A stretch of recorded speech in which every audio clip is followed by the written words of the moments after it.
Hello students, good morning, good afternoon or good evening. Tudo bem com vocês? Espero que sim. Sejam bem-vindos à nossa segunda aula de inglês dessa semana. E hoje a gente vai falar um pouquinho sobre Directions Review, Traffic Signs Review, Safety Tips, e são as páginas lá do final do capítulo 84 and 85, tá bom? Let's go! Vamos aqui revisar essas plaquinhas, né? O que significam elas, quais direções. Repita aí em casa, por favor. Go straight ahead. Go straight ahead. Siga em frente. Turn left. Vire à esquerda. Turn right. Vire à direita. Então agora vamos lá para a página 84, onde fala um pouquinho sobre algumas placas. Tá? No encontro que eu tive no Google Meet, teve um aluno que falou assim, que eu falei sobre a faixa de pedestre, né? Gente, quando tem uma plaquinha, que tem uma faixinha, que tem alguém atravessando, o que significa? Aí teve um aluno que disse assim, é a área escolar, professora. Eu falei que não, que aquilo ali, aquela placa tinha em diversos lugares da cidade, não só em frente a uma school. Só que existe uma placa muito similar àquela, que é essa placa aqui, ó. E realmente, se você prestar atenção, tem na frente das escolas públicas, principalmente, essa placa, e tem área escolar escrito lá, então school area. Então quer dizer que ali naquela parte daquela rua, as pessoas precisam reduzir um pouco a velocidade, pelo fato de ter crianças ali próximo. Pode acontecer de alguma criança correr para a rua, né? Porque criança não sabe o que está fazendo direito. Simplesmente ela está brincando. Então, um brinquedo, uma bola vai para o meio da rua, ela vai atrás. Então, assim, é para reduzir? É. Tanto é que ali perto também tem, né, que a gente chama das tartaruguinhas, né? Aquilo que faz as lombadas, o carro pular um pouco, que é para justamente o motorista saber que tem que reduzir ali. Né? Opa, que pode ter um acidente, então vamos botar aqui essa sinalização com placas e também um pouquinho, né, o lombado, uma faixa de pedestre também, que ajuda bastante, né, a evitar acidente. Já tem também, temos aqui a Use the Crosswalk. Na verdade isso aqui todas são um pouquinho de regra de trânsito, tá? E diz para vocês aprenderem o significado básico de algumas placas, existem várias, mas essas são as mais comuns. Use the crosswalk, ou seja, eu quero atravessar, só que eu quero ir para um lugar onde não tem faixa. A faixa fica lá na frente, perto lá pro rumo do semáforo. Eu vou atravessar, eu vejo muita gente fazendo isso. Bom, cada um é responsável pela sua vida, né? Você sabe que maior de idade ninguém pode pegar e obrigar a atravessar, né, na faixa, mas a orientação principal é essa: atravesse na faixa. Na faixa você está amparado por lei. Se acontecer um acidente, algum carro avançar a faixa de pedestre, Deus o livre, né, acontecer de machucar você está amparado por lei, porque você estava correto, você estava atravessando na sua faixa, tá bom? Então assim, para evitar acidente, vá para a faixa de pedestre, atravesse ali, nem que você vá lá na frente, atravesse para depois voltar, para então você chegar no seu destino. Mas essa é a principal coisa que eu vejo muito aqui em Porto Velho, as pessoas atravessando fora da faixa. No access for the pedestrians. Então, quando não dá para vocês atravessarem, não tem como. Por exemplo, na BR, né, a gente não pode atravessar assim do nada. Também não pode ter faixa. Então, tem alguns lugares, em algumas cidades maiores, que o fluxo de trânsito é muito intenso. O que acontece? Por segurança para os pedestres, foi feito passarelas, né? Você tem que subir umas escadinhas para atravessar a rua e descer lá do outro lado. Então, assim, lugares que não é acessível para pedestre, normalmente tem essa placa, tá bom? Só é veículo mesmo. Já a questão número 2, ele vai falar um pouquinho sobre, na verdade, ainda a questão 1, I'm so sorry. Ele diz assim, don't run or play on the streets. Streets are for cars. Não corra e não brinque nas ruas. As ruas foram feitas para carros. E é verdade. Só que assim, infelizmente, faz parte um pouco aí da nossa cultura até brincar nas ruas. Os nossos pais, principalmente eu, brinquei quando eu era criança, né? Corria riscos? Corria. Quando via algum carro, a gente parava a bola, esperava o carro passar para dar continuidade. Isso não é legal. Então assim, hoje, Porto Velho tem várias pracinhas nos bairros. Então assim, a orientação, melhor coisa que eu posso dar para vocês dizer, procure, né, frequentar essas praças, esses lugares. Só que sabemos que tem que respeitar hoje, do nosso novo normal, né, com máscara, sem chegar muito perto, né, para evitar que vocês adoeçam aí com esse novo vírus. Mas vamos aqui só focar no conteúdo, que são as regras. Não pode na rua, nem brincar e nem atravessar correndo. Por quê? Porque as pessoas têm que ver vocês. Os motoristas precisam ver. Se você de repente sair em disparada para atravessar uma rua, mesmo que seja na faixa, né? Apesar de você estar na faixa, você não tem o direito de passar a hora que você quer, né?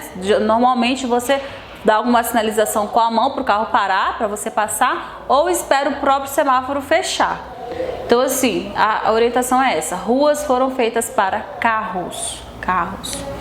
A gente tem até no caso de uma rua que era fechada para caminhar, que ficava ali na estrada que vai para o aeroporto, na Jorge Teixeira, só que atualmente nem estão fechando mais para evitar aglomeração.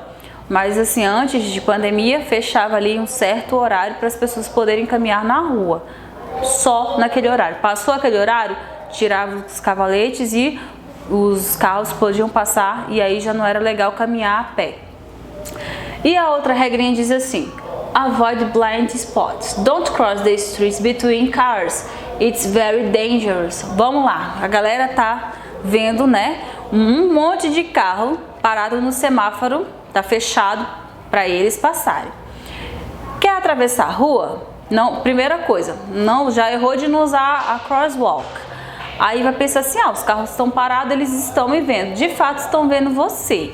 Só que eu vou contar uma situação que infelizmente aconteceu comigo, tá? Vocês, como eu disse pra vocês, não tem como obrigar as pessoas a fazer. Eu estava muito apressada nesse dia. A pressa leva a gente a fazer coisas erradas, de fato. E eu fui fazer uma coisa muito feia e errada, que foi atravessar fora da faixa. Os carros estavam parados, eu achei que não tinha problema. Então assim, eu passei pelos carros, cheguei na metade da pista. Era calama, onde tinha os carros indo e outros vindo. Então, para os carros que estavam indo sentido centro, parados no semáforo, eu consegui passar, né, entre eles. Só que aí eu passei olhando para minha direita, para os carros que estavam vindo. Eu já tinha chegado na metade do caminho, eu precisava atravessar o restante da rua onde tinha vindo alguns carros. Quando eu vi que não estavam mais vindo carros, eu, olhando para minha direita, comecei a atravessar a rua. No que eu vou atravessar a rua, vem o motociclista em alta velocidade, porque ele estava ultrapassando fora da faixa dele, na contramão, coisa que também não é bacana fazer. Os motoristas fazem bastante, principalmente motociclista, e quase me acertou. Então assim, eu tomei um susto, ele quase caiu da moto. Os carros também buzinaram, né, com medo de acontecer alguma coisa. Graças a Deus não aconteceu nada, mas fica o exemplo para vocês. Embora esteja parado, é muito perigoso fazer isso, tá bom? O motorista não tinha me visto, o piloto da moto não tinha me visto, porque os carros estavam tampando, né, a visão, que eu tava ali entre os carros na hora que eu atravessei. Se eu tivesse na faixa, ele tinha me visto. Então assim, fica a dica, não faça isso nunca. Vocês ainda mais que são menores, não façam mesmo. Vamos lá, página 84. Eu tenho aqui a seguinte regrinha: wear the seat belt. Coloque, né, o cinto de segurança. When traveling in a car, always wear a seat belt. Quando você, na verdade aqui, traveling, na verdade é viajar, né? Não é só na viagem, mas também qualquer momento que você for entrar no carro, utilize o cinto de segurança. Na página 85 diz assim: observe as imagens e assinale aquelas que mostram ações corretas. Então vamos analisar. A primeira ação tem uma mulher no volante, está com celular no ouvido. Isso pode ou não pode? Questão B, tem uma pessoa atravessando na faixa de pedestre. Questão C, tem pessoas andando de bicicleta no cantinho da rua, tá certo isso? E D, a pessoa caminhando em cima da calçada. Então pensem aí e respondam.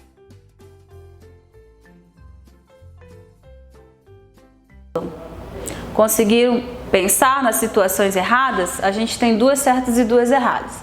A primeira errada que tem é essa mulher no celular no volante. Não pode em momento algum, né? Só se o carro dela tivesse desligado, estacionado, ela utilizaria o celular, falaria o tempo que ela quisesse e então desligaria para poder dirigir. Não pode isso em trânsito.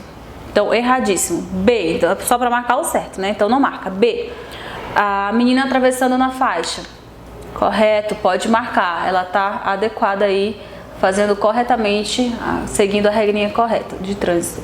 E a letra C, apesar de estarem um na frente do outro, não está ocupando muito espaço, ainda assim está no canto de uma rua e ruas foram feitas para carros, né? Como disse lá anteriormente. Então, não estão numa ciclovia, não é legal. Então, não marca aí. D, ele está caminhando na calçada. Ele está correto, não está caminhando na rua, não está fazendo nada de errado, está caminhando na calçada. Indo mais adiante, ainda na página 85, eu tenho aqui alguns termos para o estudante, termos de segurança para o estudante, que é para vocês tentarem seguir isso. Então, cada frase dessa daqui diz para vocês prestarem atenção nas coisas de trânsito, no que eu já falei muito para vocês hoje, tá bom? E aqui no final vocês irão assinar a assinatura de estudante, é como se fosse um termo de responsabilidade de vocês, que vocês não podem cometer erros relacionados a isso. Então assim, para encerrar a aula de hoje, que eu já falei bastante sobre algumas situações erradas de trânsito, a gente tem aqui a questão 4, que diz para vocês construírem aí com o material de apoio de vocês. Na verdade não é construir, são marcadores de livros. Então esses marcadores, eles têm assim, be safe, be safe, be safe. Vocês vão cortar e vão, quando forem ler livros, colocar para marcar página, tá? Para você colocar os equipamentos de segurança quando for, pedalar, usar o cinto de segurança e atravessar a rua na faixa. São imagens bacaninhas, tá bom? Então assim, se alguém ver, vocês podem fazer a interpretação dessas frases, dizer um pouquinho o que vocês aprenderam na escola, combinado? Não é um bicho de 7 cabeças. Terminou, teacher? Ainda não. Temos aqui, lá no material de apoio ainda, o Memory Game, que é o jogo da memória. É bacana porque eu tenho aqui as legendas das plaquinhas, tá bom? E fica bem legal, tem até directions, turn left, turn right, coisas que eu já trabalhei com vocês, tá? Pra questão de fixar vocábulo é muito bacana. Tem só uma coisa que eu fiquei devendo, né? Porque assim, falar de trânsito é fácil, mas assim, tem coisas que já o livro do 5º ano já entende que vocês saibam. Que é, no mínimo, o mínimo do mínimo, né? O semáforo, por exemplo. O semáforo, quais são as cores do semáforo? O vermelhinho, red, stop. O do meio, yellow, caution, atenção.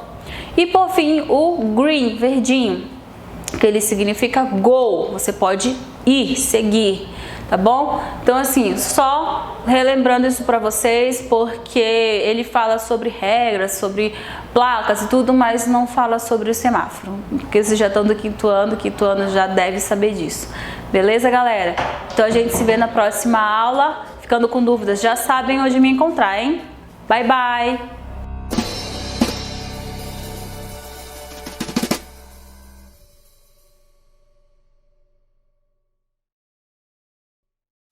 Oi, 5º ano, tudo bem com vocês? Eu espero que vocês estejam todos bem. Olha, deixa eu só passar um avisinho aqui pra vocês, é que todos os nossos aprender é divertido, eu vou estar cobrando aí no nosso plantão de aula, porque eu quero ver se vocês estão realmente realizando eles, tá bom? Não é porque ele não é uma atividade assim muito difícil que a gente não vai estar realizando. Então eu vou estar cobrando aí nos nossos plantões de aula. Quem entrar já entra preparado, né? Porque os que entraram dessa semana ficaram surpresos com o meu pedido, mas eu já estou avisando agora para que na próxima vocês já estejam aí avisados, tá bom? Então nós vamos começar aí a nossa aula, onde a gente vem trabalhando aí, continuando trabalhando, né, de multiplicação com números decimais, sendo aí realizadas as páginas 29 e 30. Correção aí da tarefa de casa, ok? Precisamos colocar a data do dia 10/9 aí nessas duas páginas, beleza? Vamos lá, nós temos a número 6. Ana foi à feira para abastecer o restaurante onde trabalha. Ela comprou 8 kg de batata, 5 kg de cebola e 6,5 kg de tomate. Sabendo que Ana recebeu R$ 38,17 de troco, determine quantos reais ela usou para pagar essa conta. Então, nós temos aqui a banca, né? Nós temos a cebola, o tomate, a batata e temos os preços respectivamente dos quilos, né? Então a gente vem simplesmente inicialmente vendo quanto aí que ela pagou por cada um. Vamos começar aqui. O primeiro que a gente tem ali em cima é o da batata, né? Observando ali que são 8 quilos de batata, custando aí R$ 2,96. Então a gente vem multiplicando R$ 2,96 vezes 8. Vamos ver quanto que deu aí o resultado dessa multiplicação para ver se vocês fizeram certo, tá bom? Então, olhando aqui, a gente observa que deu aí R$ 23,68, tá bom? Agora a gente vai ver pro próximo falado aqui é da cebola, onde a gente observa aí 5 quilos de cebola, sendo 2,43 vezes 5. Vamos ver quanto que deu esse resultado? Vamos ver que deu aqui R$ 12,15. Agora a gente vem aí para o tomate, onde foi 6,5 vezes R$ 4. Só que a gente vem observando aí que a gente pode estar dando uma desconsiderada aí nesses zeros depois da vírgula no R$ 4. Então, em vez de a gente usar 4,00, nós vamos utilizar apenas R$ 4, tá bom? 4, na verdade, né? Então, a gente vem usando aí 6,5 vezes 4, observando aqui o nosso resultado, 26,00. Então a gente vai entender aí que foram R$ 26, tá bom? Então aqui a gente já tem quanto que ela pagou aí na batata, quanto que pagou na cebola e aí quanto que paga aí no tomate. A gente precisa aí estar juntando todos esses valores. Vamos juntar aí todos esses valores e observar quanto que deu. Juntando esse valor, a gente tem aí, ó, R$ 61,83, que foi o total que ela pagou aí nessa compra. Agora a gente tem a seguinte situação, ó. Sabendo que Ana recebeu R$ 38,17 de troco, determine quantos reais ela usou para pagar essa conta. Então a gente precisa estar aí juntando o valor que ela gastou nessa compra e o troco, que aí juntando o valor que ela gastou na compra, o troco, a gente vai ter aí quantos reais que ela usou para pagar, né? Juntando aí a gente tem R$ 100. Ela aí usou R$ 100 para pagar a conta, tá bom? Agora a gente tem o número 7. Observe as condições de pagamento que uma loja está oferecendo para vender um aparelho celular. À vista, ele é R$ 578. Ou ele tem aí a possibilidade de você parcelar 5 parcelas iguais de R$ 128,50.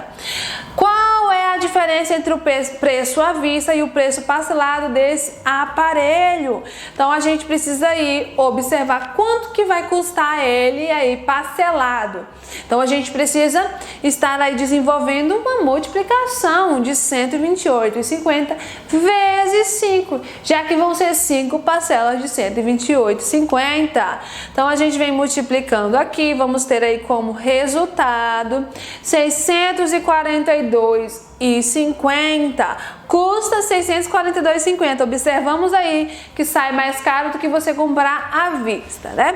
Tá pedindo qual é a diferença? Quando a gente trabalha a diferença é subtração. Então a gente precisa estar fazendo a subtração do quanto que ele custa parcelado do quanto que ele custa aí à vista. Fazendo essa subtração, a gente vai ter aí como resultado R$ 64,50.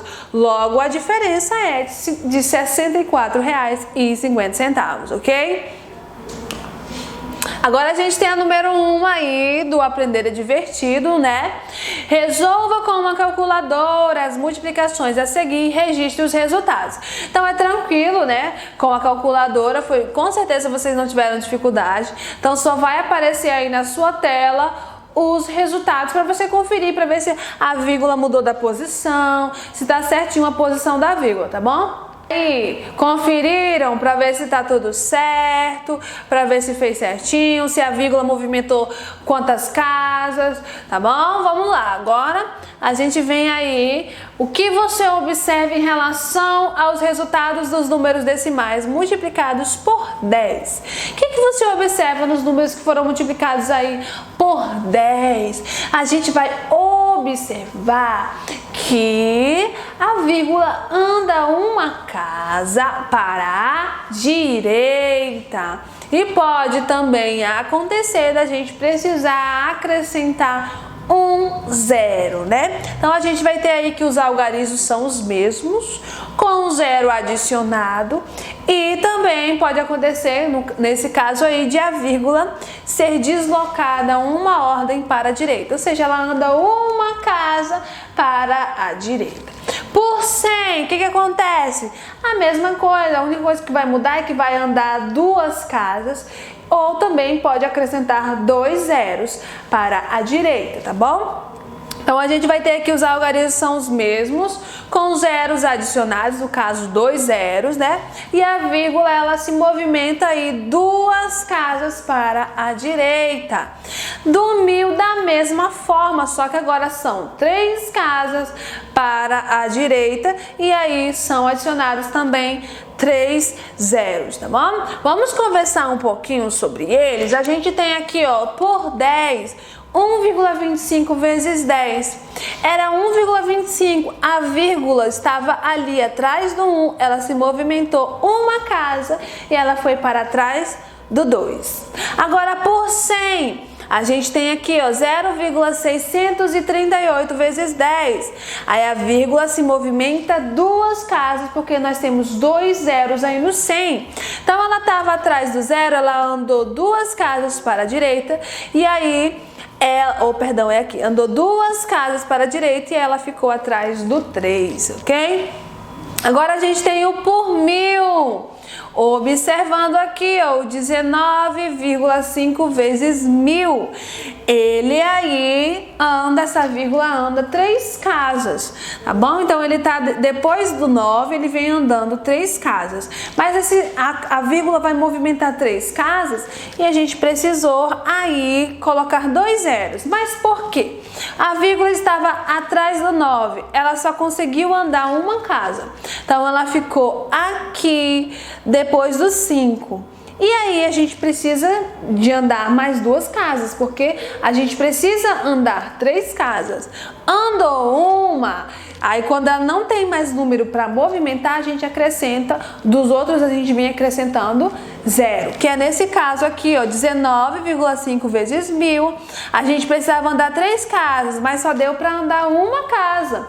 Então, se deu para andar uma casa, e as outras duas, o que a gente faz? A gente vem acrescentando os zeros, beleza? Que são os 2 zeros que faltavam para a vírgula andar.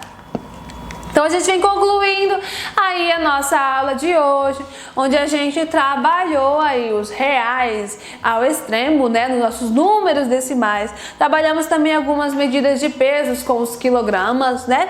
E trabalhamos nas multiplicações aí por 10, por 100 e por 1000, observando aí a movimentação aí da vírgula ou até mesmo alguns zeros que nós precisamos estar acrescentando com bastante atenção, tá bom?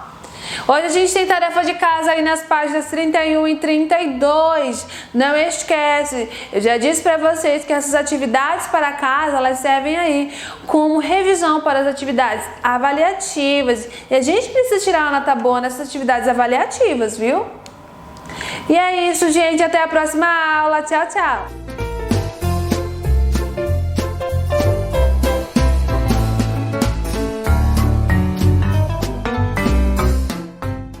Olá, turma do 5º ano, tudo bom com vocês? Estamos juntos aqui na nossa aula de quinta-feira.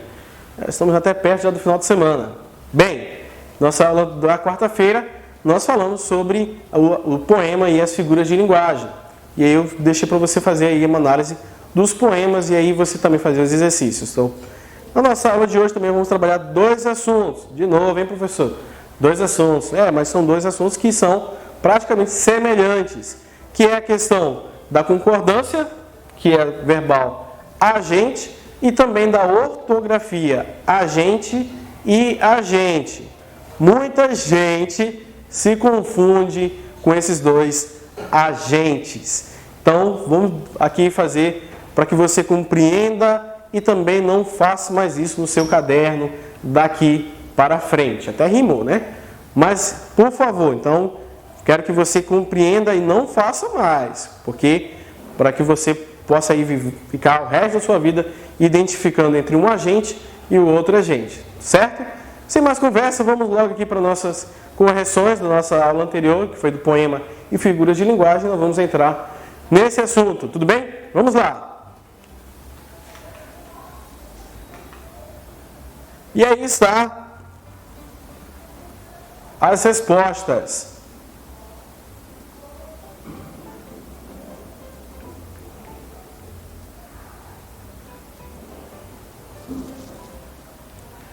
Na letra A está falando aí, é possível que no poema Pedra, no caso de Arthur, né, está relacionado com um poema No Meio do Caminho? Sim, tá, gente? Está relacionado sim, porque se você observa já pela primeira parte aí, ó, no meio do caminho, isso no caso do Carlos Drummond, tá? No meio do caminho tinha uma pedra no meio do caminho. Aí, no caso da pedra de Arthur Netrovsky, ele está falando assim, a pedra está sempre ali, no meio do caminho. Então, há uma correlação. No caso, isso é chamado de intertextualidade. Aí vem aí, o que a pedra está representando em ambos os poemas? Não é, no caso, a falta de conhecimento sobre a natureza, tá? É as dificuldades humanas. Vamos lá.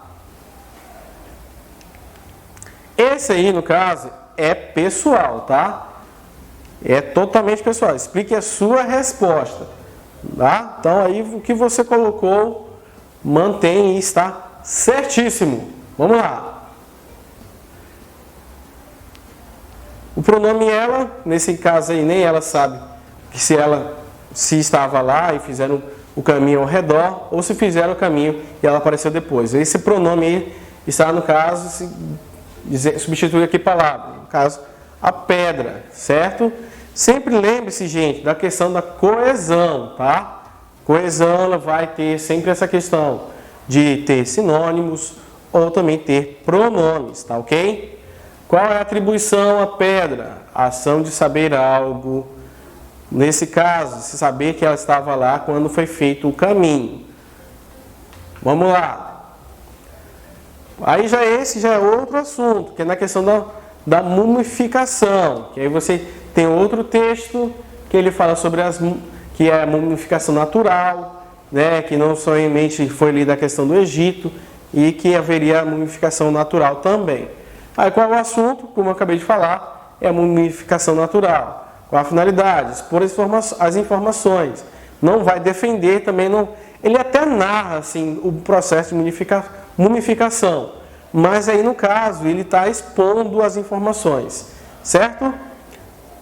E a número 4 diz assim, para reler o primeiro parágrafo, no caso dessa história da mumificação, e assinale alternativas verdadeiras. Aí no caso somente essas 3 opções aí, tá? Que é apresenta o assunto que está sendo exposto nos demais parágrafos, busca aproximação com o leitor, especialmente pelo uso do agente, já a gente vai falar sobre esse assunto, e expõe informações importantes relacionadas ao assunto tratado. Com certeza, como na número 3 já está dizendo que expõe informações, então na número 4 também seria essa. Vamos lá?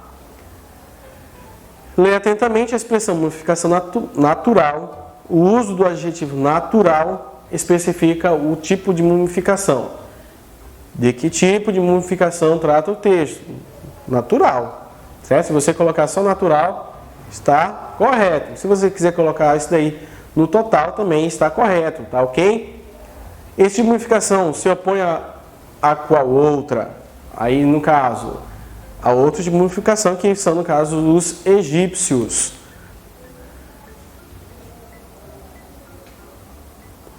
Vamos seguindo.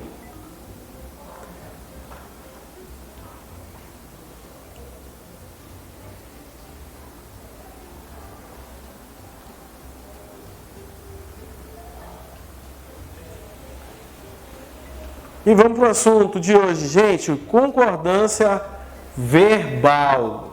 Agente.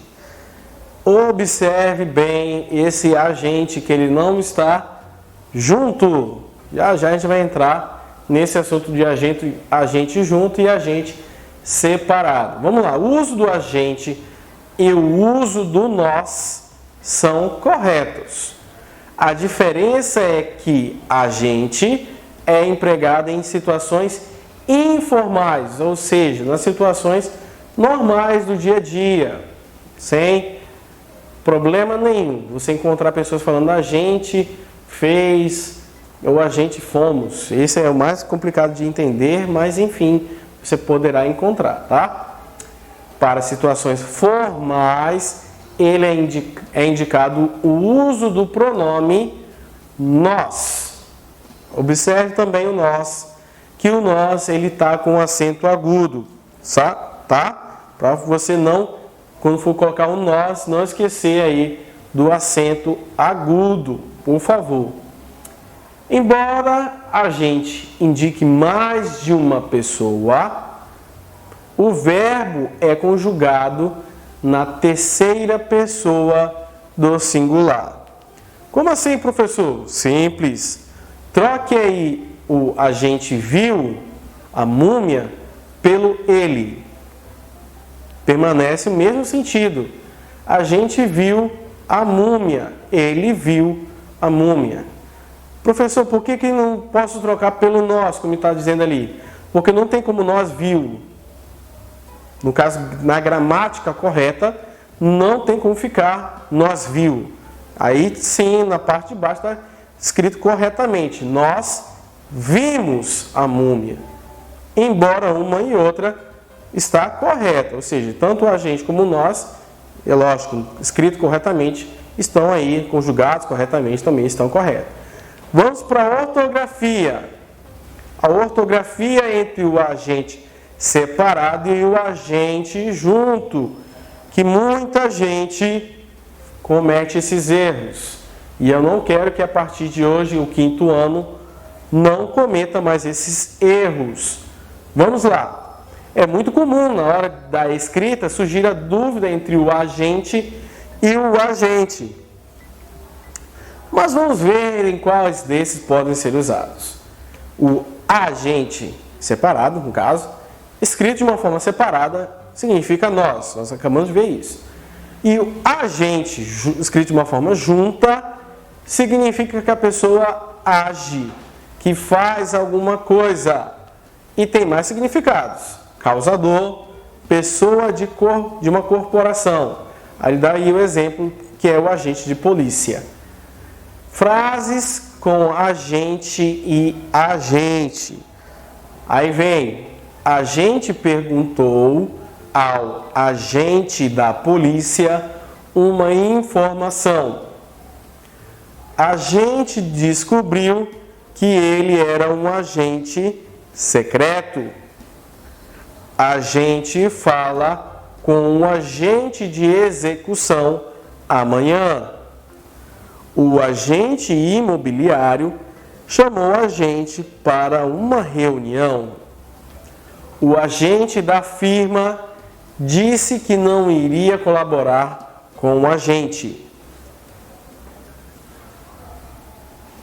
E aí, deu para confundir um pouco a cabeça? Calma.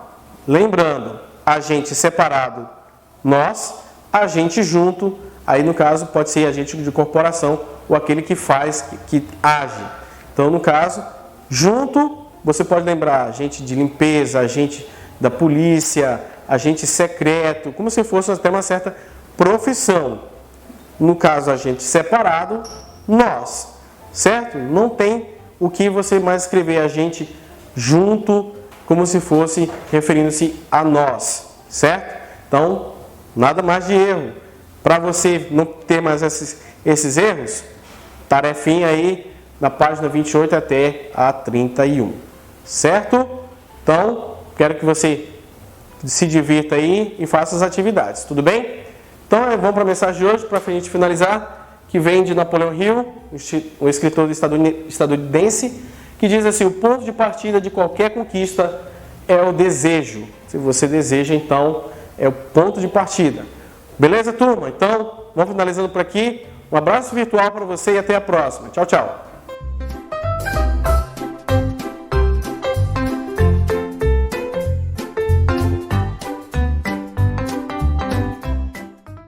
Tudo jóia, quinto ano? Vamos então à nossa aula regional. O que nós vamos fazer hoje na nossa aula aí de Geografia de Rondônia, ok? Então, pega o livro de vocês de Geografia de Rondônia, pega o caderno de vocês de Geografia de Rondônia e vamos lá para o nosso exercício, é o que nós vamos fazer hoje. Basicamente, nós vamos aí passar, né?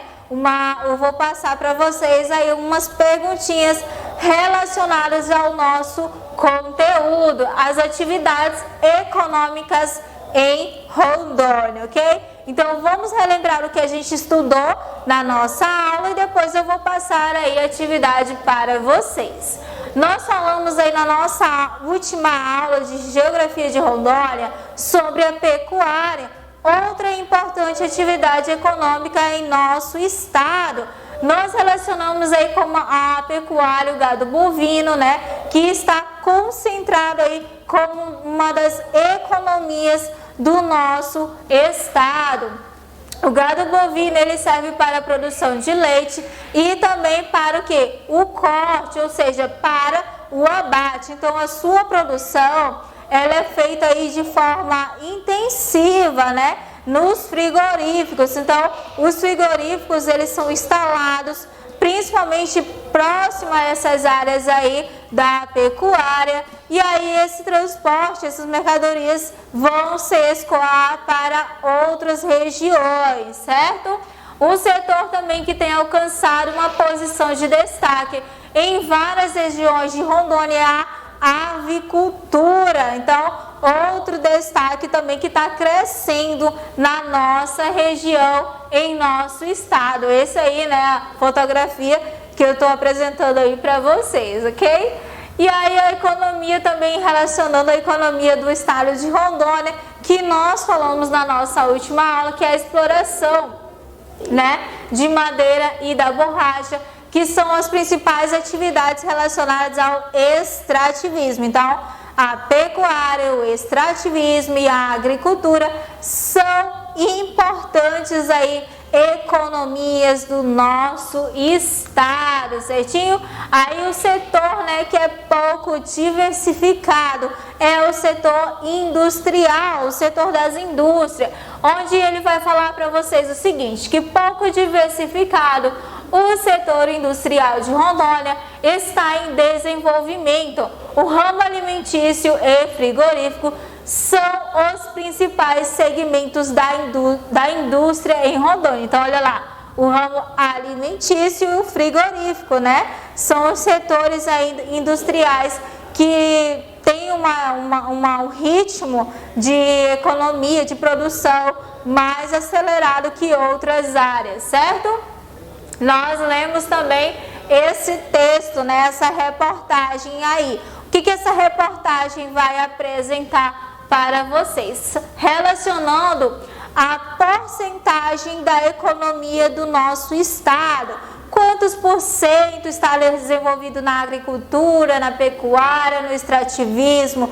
Quanto que o nosso estado ele gasta, né, por ano aí o PIB, né, que é o produto interno bruto? Quanto que ele gasta na sua produção, na sua economia? O quanto que arrecada também? Então, se você não leu, dá um pausa aí, dá uma lida no texto aí, ok? Para vocês compreenderem melhor este assunto aí. Nós falamos aí, né, a questão da industrial, do setor industrial também, que relaciona a economia do nosso estado, ok? E aí nós temos, né, a questão dos serviços alavancado pelo comércio, que é o setor aí comercial, que ajuda também, né, claro, a venda e o consumo de carne aí, também ajuda na economia do nosso estado. Agora vamos para a nossa atividade. Eu vou fazer a leitura para vocês, vocês vão pegar o caderno de vocês, anotar no caderno e depois responder, que na próxima aula nós vamos fazer a correção juntos, ok? A primeira questão lá, qual a economia do estado de Rondônia, ou quais são também, ok? Podem colocar qual é a economia, a maior economia do estado, né, no que ela mais se baseia, ou pode diversificar, ok? Questão 2, quais as principais atividades relacionadas ao extrativismo em Rondônia? Então a professora até falou aqui, né? Questão 3, descreva sobre a agricultura. Como assim, professora, descrever? Você vai comentar sobre a agricultura, vai falar o que é agricultura, como é que a economia relacionada à agricultura, entre vários outros fatores. Fazer comentários relacionados sobre a agricultura. Questão 4. Que setor foi determinante para o desenvolvimento do estado? Que setor foi determinante para o desenvolvimento do estado? Questão 5. Um setor que tem alcançado uma posição de destaque no estado de Rondônia é o quê? Então a professora também falou aqui, leu para vocês, ok? Então façam a leitura aí do livro, façam a leitura dos textos extras, né? Os textos complementares que a professora traz aqui na nossa aula. Até mencionei com vocês, né, que como o nosso livro ele é fino, ele é pequeno, a professora também procura trazer outras coisas para o conhecimento de vocês, mas sempre relacionado ao nosso conteúdo, né, ao assunto. Nós procuramos aí outras fontes. Também vocês podem pesquisar se quiserem, tá bom? Mas é importante que vocês façam a leitura aí, certo? Muito obrigada, por hoje é só e até a próxima aula.